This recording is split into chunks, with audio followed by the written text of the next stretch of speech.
24 novembre 2016, 9h.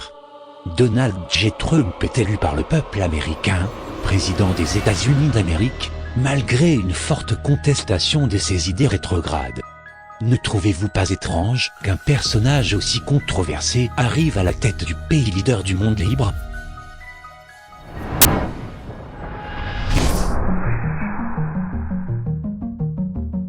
Début des années 30, Marianne McLeod quitte son Écosse natale pour Londres, où elle devient militante du Parti communiste britannique. C'est la mère de Donald Trump.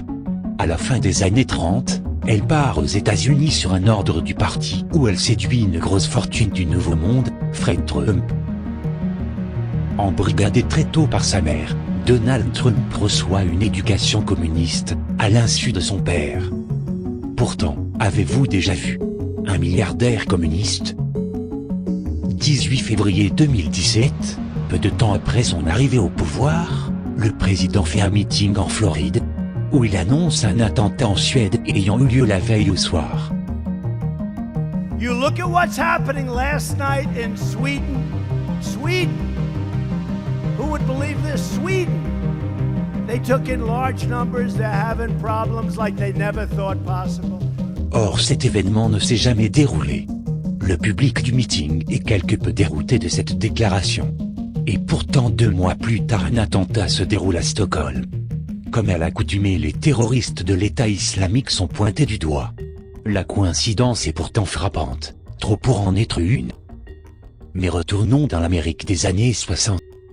Marianne a réussi à inculquer des valeurs communistes à son fils qui se rend compte que sa fortune familiale pourrait servir à son idéologie. De 1964 à 1968, malgré nos recherches, nous n'avons rien trouvé sur sa vie. Comme s'il avait disparu des radars pendant 4 ans. Puis il revient sur le devant de la scène en se lançant dans le marché de l'immobilier en digne successeur de son père. 14 avril 2017, une semaine après les attentats de Stockholm, ni l'État islamique ni aucun autre groupe terroriste n'a revendiqué l'attaque, alors que les revendications se font par habitude sous 2 jours. Charlie Hebdo un jour, Bruxelles un jour, Bataclan un jour, Berlin 26h. Rakhmat Akilov est le suspect principal dans l'affaire de l'attentat de Stockholm. Il est catégorisé comme un djihadiste ouzbek envoyé par l'État islamiste. Rakhmat Akilov aurait été en relation avec le KGB durant la guerre froide, l'Ouzbékistan faisant partie du bloc soviétique à cette époque. Cela pose un problème. Pourquoi la Fédération de Russie s'en prendrait-elle à la Suède? Analysons les relations diplomatiques entre la Suède et l'URSS durant la guerre froide. La Suède est neutre depuis la séparation du monde en 2 blocs. Cependant, dans les années 80, l'intrusion de sous-marins soviétiques dans les eaux territoriales suédoises vont perturber cet équilibre. La Suède va donc pencher vers la superpuissance américaine, tout en gardant sa neutralité. La Russie voudrait donc se venger de la Suède. Mais dans ce cas, comment le président des États-Unis aurait-il pu être au courant des actions du FSB, le nouveau KGB? Initialement, les attentats de Stockholm auraient dû avoir lieu le 17 février 2017, la veille du meeting du président. Ce jour-là, les routes ont été bloquées par de multiples accidents de camions. Cet événement aurait été vecteur du report de l'attentat. Seulement le laps de temps trop court, Donald Trump n'aurait pas pu être informé à temps.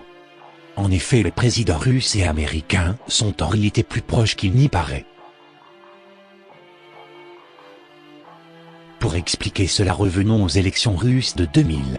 Selon des sources anonymes, certaines entreprises détenues par la famille Trump auraient aidé à financer la campagne présidentielle de Vladimir Poutine. Sur cette lancée, Vladimir Poutine est élu président pour ensuite épauler Trump. Lors de la campagne de 2016, les mails de Hillary Clinton, rivale démocrate de Donald Trump, avaient été hackés et dévoilés, tout simplement pour la faire baisser dans l'estime des Américains. Trump épaule Poutine financièrement dans sa campagne politique. En contrepartie, celui-ci l'aidera à battre sa principale adversaire, Hillary Clinton, notamment grâce au piratage des mails du Parti démocrate qui marquera le coup final des républicains. Trump est un agent du FSB, qu'il a intégré en 1964, date où nous avons perdu sa trace.